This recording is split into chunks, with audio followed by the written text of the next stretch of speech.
We're here today with Jason Bullock, former veterinary assistant turned agriculture teacher and FFA lead advisor at the Science and Math Institute of Tacoma, along with Jake Bailey, retired lieutenant colonel of the U.S. Marine Corps, turned physics and aviation teacher and ASB advisor at Foss High School, discussing how former industry professionals create learning experiences that prepare students for high-demand careers in an ever-changing world.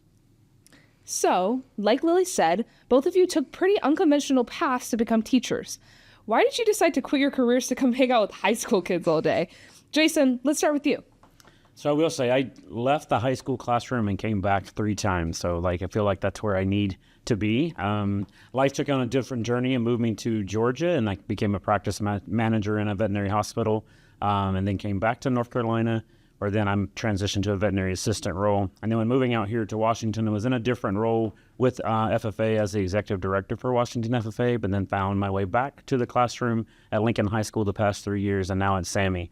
And I think my experience in the veterinary industry, it's kind of interesting, full circle moment. When I was a junior in high school, I wanted to be a veterinarian, and here I was back entering in the veterinary hospital. But I think my experience there has strengthened my ability to teach that subject and the skills that are needed in a veterinary clinic to my students, and also broaden the network of people that I can reach out to bring into the high school classroom, or even take the students to different places. For example, we're trying to go to a dairy farm in the next month to kind of give that experience to students, because we don't have any livestock at the Point Defiance Park. So exposing those students to the wide array of what's available in veterinary medicine. I heard you just say that you worked at 3 different schools. I heard Lincoln, SAMi, and what was the last one? The other one was St. Paul's High School, which was actually the high school I graduated from back in North Carolina, where I'm from originally. How was that working at those different type of schools? Because like SAMi is a science and math institution, and then like Lincoln is a public school. So they're pretty different. How is that? I would say they both were in need of a program like that, what CT can offer, those kind of hands-on skill-based programs that help direct students to careers and opportunities that maybe they never thought of before. SAMi is a little more of a kind of niche group of people, because they do have to apply to attend, and they do kind of have an interest in science and math. So it's been a little bit different, a little bit refreshing as a teacher to have students that kind of want to be there, and there's more teaching that can happen versus a lot of classroom management on top of teaching. So that's been refreshing for me as an educator. And Jake, I have to know, how did you go from flying CH-53E helicopters to teaching physics and aviation? In the Marine Corps, you don't necessarily quit per se. You're kind of just told to leave at some point. So point of my career, did 24 years in, did a bunch of billets, and kind of said, you know what, something's next to you, because it definitely is a young person's game. And as you get older and older, you kind of get pigeonholed into more like headquarters staff jobs, vice flying the helicopter. So it was my time to keep my career, so I was looking at what's next for me. I looked at, knew I wanted to be in education. I really enjoyed my tour as an instructor pilot, both in the training squadron and in the fleet squadrons. When the young, co-pilots would come up, you take them through to aircraft commander and the various other quals and designations. So I really enjoyed that. Looked at everything from kindergarten teacher to, college professor. Settled in on physics. Was not my original degree in college. My original degree was actually in business. So back to school to get a physics degree and a teaching endorsement. And so I'm actually born here in Tacoma, but raised in the Olympia area, so I kind of came home. You see here at Foss, did my student teaching at Silas, and then over to Foss. I hired a physics teacher 6 years ago. So, I just didn't want to work in an office. Right. I had some experience doing that, various billets and jobs, but great people doing great things, and 8x8 cubicles, that was just not for me. A little more, vibrant, a little more exciting, a little bit more movement. A little bit more I understand. And why not, why from business to physics? What was that? All right, so I took the path that a lot of, when you leave high school and go to college, you want to be that aerospace engineer, and then you get to those calculus classes and science classes, and you just get hit by a railroad. And so grades weren't the best, couldn't really afford the school, so I ended up going to community college, get that all taken care of. Then over at WSU, I just ended up linking up with a professor there, actually as a grad student, as a PhD student, who just really kind of inspired me in the finance. So I was excited. I could be a millionaire, I could be a stockbroker millionaire, right? But in the end, I ended up going back to my original plan, ended up going into the Marine Corps, and then, like I said, when time to get out, I knew I didn't want to teach business. I wanted to be in the, the science world. That was always my first love. So that's why, which science do I, enjoy the most, which is physics. So that's what I focused on. It was, definitely a circuitous route, Okay. I mean, starting off in engineering, ended up in business, and then back in physics. I think it's really cool that you used to be a pilot. What, in your opinion, was like one of the most coolest things that you learned about being a pilot? The coolest things we did as a pilot, or just Yeah, whatever, whatever's cool. I mean, yeah. How much time do we have? No, I mean, it's, you do some really cool flying in the military, and there's some flying you can't do as a civilian, if you just went and got your private pilot's license, obviously. And, obviously we're not the Blue Angels. That's a whole nother level of coolness flying. But, just some of the places we flew around the world, some of the mission profiles we flew, you just couldn't do. But what you really enjoy, and this is one of the reasons, again, why education was kind of what's next, is you just enjoy the people you're with. The helicopter I flew, the large helicopters, there were 2 pilots, at least 1 crew chief, sometimes 2 or 3 in the back. And you just got to know each other. And so you're out there, just, 3, 4, 5 of you, who knows where, middle of Africa, Southeast Asia, and you're just booming. And, just you out there doing your thing. And so that just kind of builds that camaraderie and that feeling. So, but shipboard landings, day like this, gorgeous. I mean, night, no, not so much. Area feeling fun, that kind of stuff, at times. Other times you're like, I wish I was sitting at a table talking with a couple really cool people, because this is not fun right now. Yeah. And that must be kind of cool that you get to kind of break the laws of physics while you're at it. You can try to break the laws of physics, but they will come back hard on you and prove that, yes, they're in charge. Oh, yeah. So you both come into the classroom with a ton of experience in the real world. How do you think that benefits the students that you teach every day? Well, they know if they don't want to do whatever I have planned for them, they'll just start asking me questions about my time in the Marine Corps or time in high school or life's lessons. And next thing you know, it's 20 minutes later in class, which is fine. I mean, we know playing that game. Why? Because we were in high school too. But So good tangent. Yes. Yeah. Good tangent. Yes. So, just trying to, bring, again, understand that I was there at one point. We were where you are now, where you're going to go, and just trying to, not sound like we're, you shall do this, or don't make our mistakes, but just, hey, here's what we did, and if you can get something from that, great, and you're gonna get bigger, better things than we did. That's a given. So we just kind of get you, thinking, hey, maybe I should do this, or maybe I shouldn't do that. Yeah, I kind of agree with that. Definitely exposing them to the opportunities and things that they're capable of. So sometimes they have tunnel vision and can't see all the things that they can do. So I think those experiences that we can bring into the classroom, and the storytelling, because I would definitely also go off on a tangent about some animal that came into the hospital and what we did, and show pictures, because I'm always collecting pictures at work to show in the classroom. I think those industry experiences help enrich our classroom instruction and what we're able to add to it, because we're not just talking about this curriculum. We actually have some experience in it, so it provides some validity to it.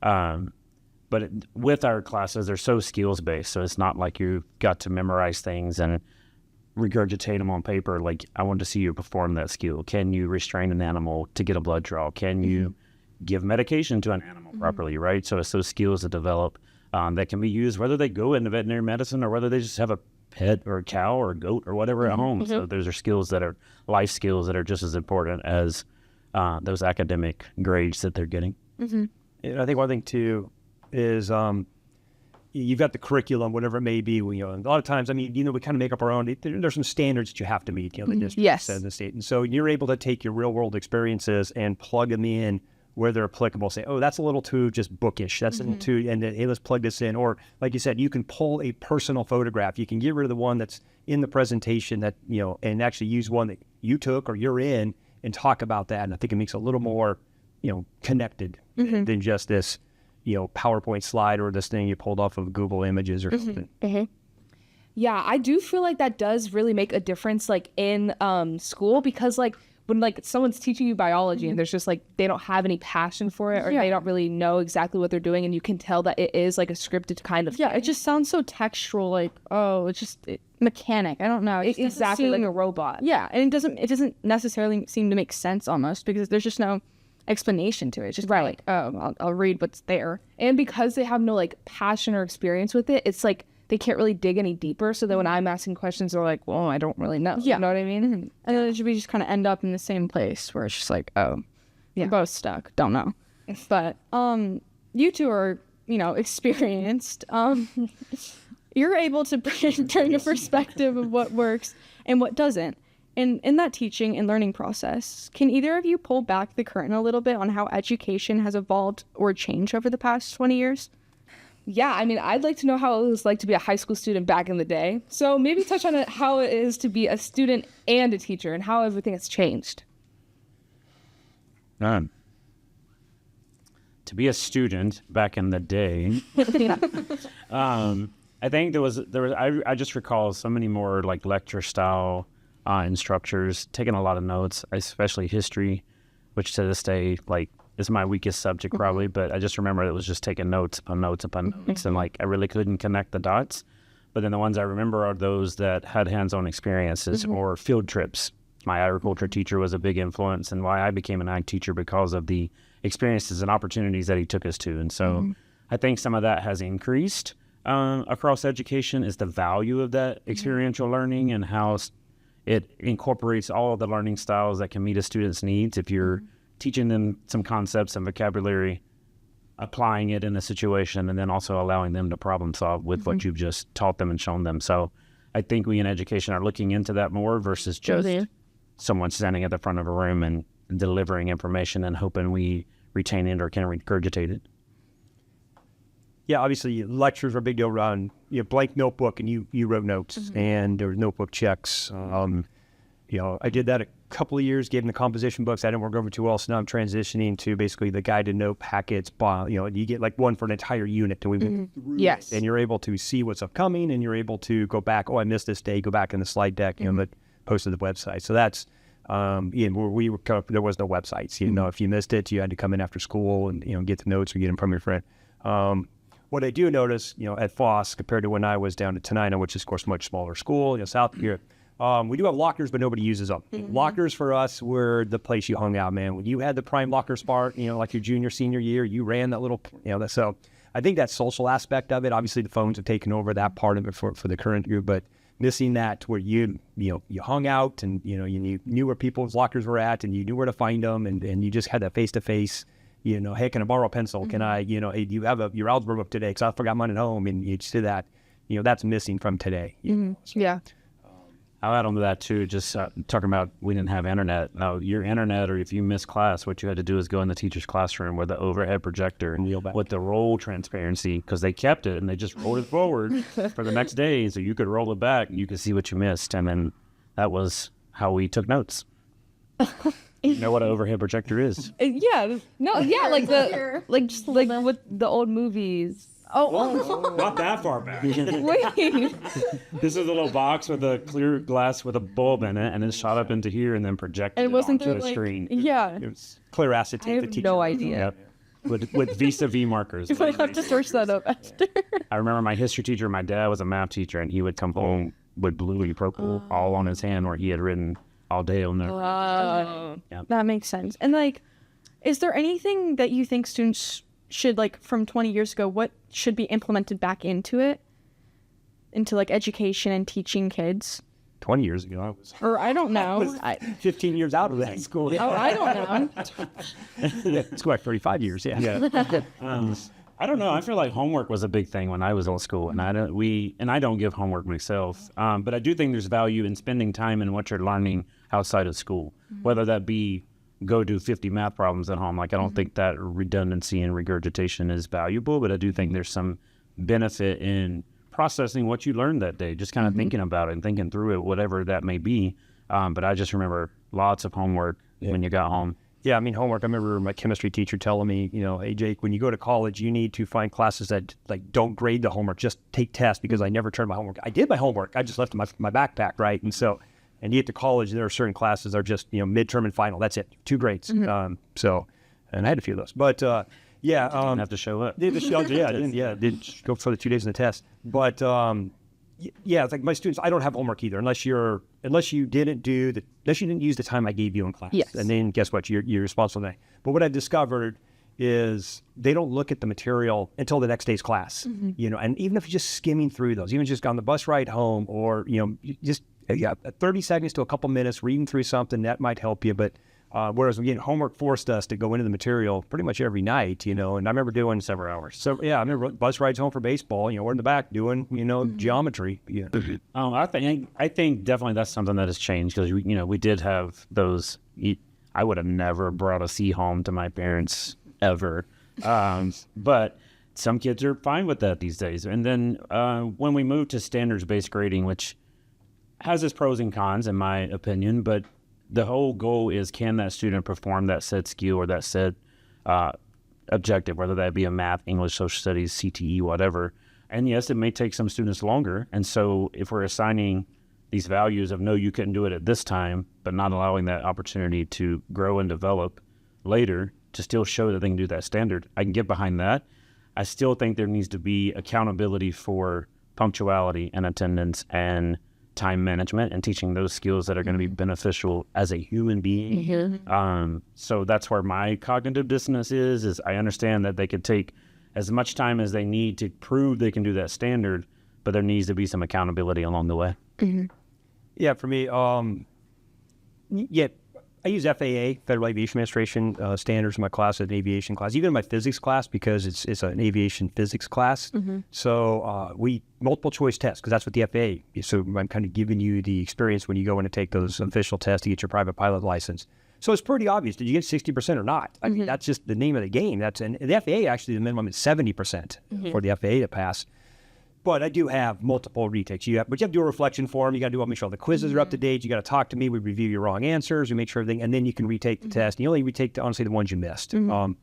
And for my class, you go all the way to the end of the semester, and I do have essentially a no-harm final where, if you have a B in the class, you take the final, you get an A on the final, you earn an A in the class. If you have a C on the final, you keep your B, because you've proven over the course of the semester that you're at a B level. I mean, Foss being an IB school, we're like IB6, but kind of going back to my Marine Corps career, it's all Marine Corps, you've got to get 70% or 80%, and then if not, you fail. And there was some of that. It was in flights. Every flight you flew in flight school was essentially a final exam. If you messed it up bad enough, you were done. Especially safety. If there was something you did that was completely unsafe, that was it. You're going to find another job in the Marine Corps. But even when I was an instructor, we'd be flying together. I hate to try to pick on you here. And you're struggling at something. Okay, just struggling at something. You can't do something, and I'm not going to fail them because you're just going to do it that night. I'm going to incomplete them on that one event, and then have them fly with you tomorrow, because I know you can teach that skill really well. Right. And more often than not, that's what we did, and it was only the one time it's called a down, when you fail a flight, it's called a down. And I downed one guy. It wasn't because he couldn't fly. He was actually a refresher. He was coming back as a major, and he was a great pilot, but he was late to my brief. He showed up late to my brief, and then he had some ridiculous excuses. I said, okay, you're done. You're not flying today. So again, that's where I kind of drew the line. If it's a skill base, we'll get you there. But other things that like life and leadership type stuff, no, there's lines that are good. I remember my first 12 years of teaching, like I had to teach to 100 multiple choice question standardized tests that the state of North Carolina sent down. And so was not able to really dig in and spend time on what interested the kids or what resources we had available, because I was evaluated as a teacher on if my students scored a 70 or higher on this 100 question test. So such a different world of education there, but definitely am appreciative that we have autonomy to kind of create our curriculum and kind of go with resources that we have and the interest of the students and get that flexibility in our classes. I kind of wanted to revisit what you guys said about how one thing that didn't work for you guys was notes taking, because what I think is that it's going to be the cool experiences that we remember, the relevant projects, the hands-on work, the things that we do that connects us to the learning. How do you guys ensure that students are prepared for careers or colleges courses that don't even exist yet? I think it speaks to those life skills that we talked about, like those personal skills. Can you get to class on time? Can you manage your time? Can you manage multiple projects at one time? Do you know how to use resources available to you to help complete the assignments? Right. I think in education, we got to look at AI and its use in education and not ban it entirely, but we got to use it wisely and understand the ramifications of it. But also it is a very useful tool that is growing and developing, and we just got to learn how to use it correctly. So I think those hands-on experiences that are developing those skills that can go into any career, any job, any path that student goes, is where my focus is. I just choose agriculture education as the platform to do that, but I'm all about developing those skills across the board to help any student going anywhere. Yeah, I don't know if I've ever thought about like how would I give you skills that's for a class that doesn't exist. That's never really thought of it that way. My focus is more, you show up in my class. Okay, yes, it's an aviation class. You have no interest in being a pilot. Got it. Okay, but maybe you're interested in medical. Maybe you want to be a doctor. Well, I will show you as we go through. You see that person on this video we're watching? They're a flight surgeon. They're an aviation physiologist. Okay, so oh, by the way, they make a bunch of money. So a lot of school. So I show them that, might be interested in the weather, atmospheric sciences, meteorologists. You might, Alaska Airlines needs accountants. Alaska Airlines needs graphic designers. So you might be interested in travel. I try to bring up that to where it may not necessarily be, again, everything's pilot or air traffic controller or airplane mechanic, but I try to expose the students to, 12, 15, 20 different possible career paths within the aviation and aerospace world, So, and then again, you find your niche, you find your path. Yes, you're going to end up in courses that, I didn't take, courses that don't exist today. Drones, UASs did not exist, when I was coming up. We had model rockets, we had model airplanes, but, very different than the 50 drones or so that I've got in my supply closet there at Foss, that fly. So, and I had to go through the curriculum. I had to literally go through the same class that the students took, I took, because to get my license and whatnot. So, but you just kind of use those, what you're interested in, find your niche, your path, then, just kind of end up wherever you end up.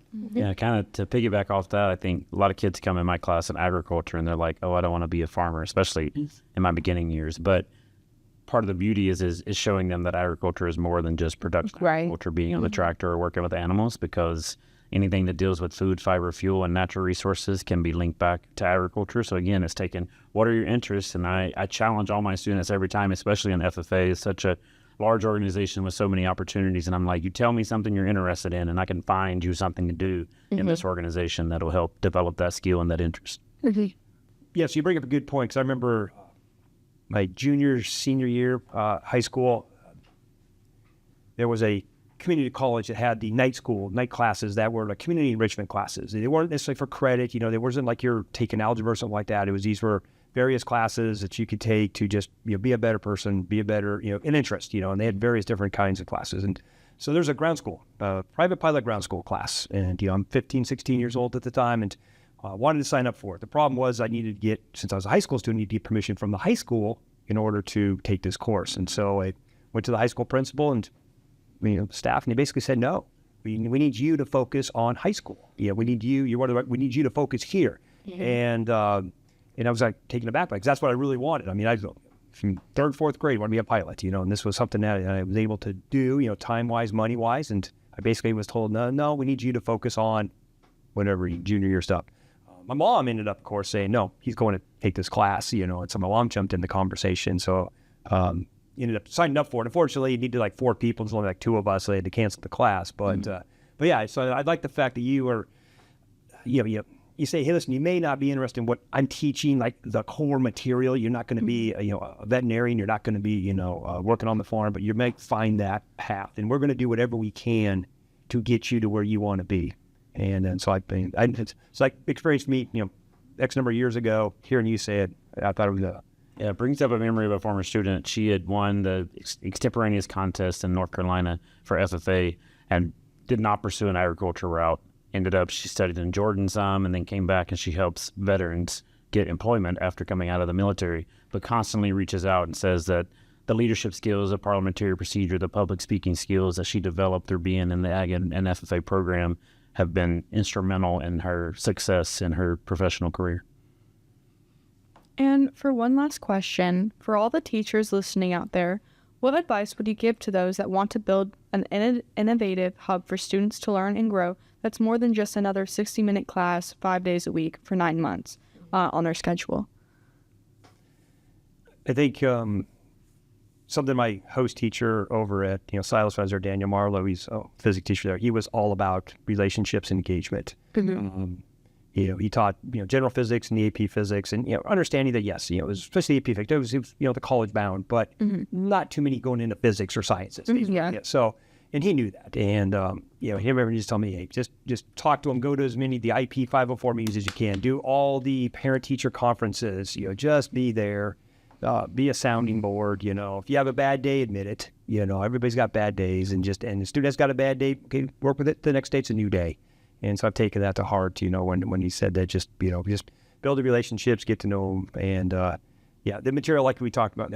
I can remember something, advanced biology, blowing a test tube and a bunch of, splatter on the wall. And, that was kind of cool, and getting a goldfish drunk and everything else like that. That's the part of it. But at the end of the day, I remember the bus rides, on the baseball team, Right. So, and I take that, hopefully students feel the same with me, that they can talk to me in the hallway or talk to me after school, build those relationships. Mm-hmm. Yeah, I'd echo that. One of my kind of guiding philosophies in my whole teaching career has been a student doesn't care how much you know until they know how much you care. And that's kind of been my kind of guiding principle. Just building those relationships. Try to speak to every student every day they come in, whether it's just a greeting, a hey or how are you, get to know them, connect that interest in the lesson somehow. Mm-hmm. Just magic, the magic that teachers can create and do, right? Other advice I think I would give is build those experiences, and sometimes along with that is find some grant funding. I am known for finding some funding because I don't want to fall short with the experiences that I can give my students. So just find that grant funding out there to help support those experiences. And yes, it takes some extra time. It takes some extra effort. It pulls you away sometimes from outside of your contract hours, but I'm there for the kids, to teach the kids and change lives and students' lives. So I'm willing to sacrifice a little bit of time for that. I agree 100% with what you said. What was it? They don't know how much you... A student doesn't care how much you know until they know how much you care. Because I feel like if you have a relationship with a teacher, it's going to make me want to listen to them more. You know what I mean? Like if I don't have a good relationship with the teacher and I'm on my phone and they're like, get off your phone, I'm going to be like, okay, but I'm probably going to get back on my phone. But then if I have a teacher that I have a relationship with and that I know like really cares about their students, it's going to make me want to engage because like I know they actually love what they're doing. So I should like just be kind. Which like kind of sucks. Like, I don't really want to listen to what they're saying. Like, of course you're told, like, you respect everyone for that, but it's just like, it's important. And I feel so much more drawn in and want to listen when not only do I like what they're talking about, but I do feel like they're caring how they're putting it out there and they're caring why they're saying yes. You respect them as a person. I think you reminded me, like, you students in that case help hold the other students in the classroom accountable too. Right. Those moments when some are disengaged or distracted, the classmates can help kind of bring that focus back in too. Yeah. Yeah, that's something I didn't realize when I first started teaching, was like, you got to have something ready. There's none of this, hey, I'm going to close my door. Hey, it's an email hour. No, it's I've got 30 students walking in that door and you better have something ready for them. And if you might do some tap dancing, you might not have story time. Story time, it might be something. Or like you said, all right, what's everybody's plans for the weekend, and whatnot. And you find out somebody's going to see a movie, then okay, and you go off of it. But yeah, you try to put, I think all teachers do this. I hope all teachers do. They try to put something out there that's productive every day. I try not to waste your time. I really do. And I'm not going to ask you to do anything that I don't do. Right. I just, my phone, there's no phones in my room. My phone's away. I'm not going to have my phone out if you can't have your phone out, that kind of thing. So, just recognizing that, you're learning something, I'm learning something. You're teaching me something as much as I'm teaching you. And we just have that respect and that engagement and that conversations. And, we can hopefully make the days where you're like, oh, come on, another 45-minute lecture. Yes, I apologize. It's a 45-minute lecture, but we have to get through this because and I do that. If it is a lecture, if it is a sit and get lecture, I will let you know. I apologize for this. We just have to do it though to get to whatever. Sometimes it's necessary. Sometimes. I have something to say that I just want to say to every teacher out there. Please, please, please don't kill my curiosity or my classmates' curiosity. Because like if someone walks into a biology class and they're very passionate about biology and then they have a terrible teacher that doesn't care about it, it's going to kill their passion to do that. And just as fast as that. Yeah. So, Jason and Jake, thank you so much for talking with us today. And remember, your future isn't found, it's forged. Keep pushing, keep growing, and keep defying your destiny. Until next time. Woo! All right, we got to take a selfie. That's what we do. It's for the gram. Because then when you do it for the gram. When you watch, this will be on there and be like, there you go. 1, 2, 3. Definitely just thank you. Selfie stick. Jesus, you always Thank you.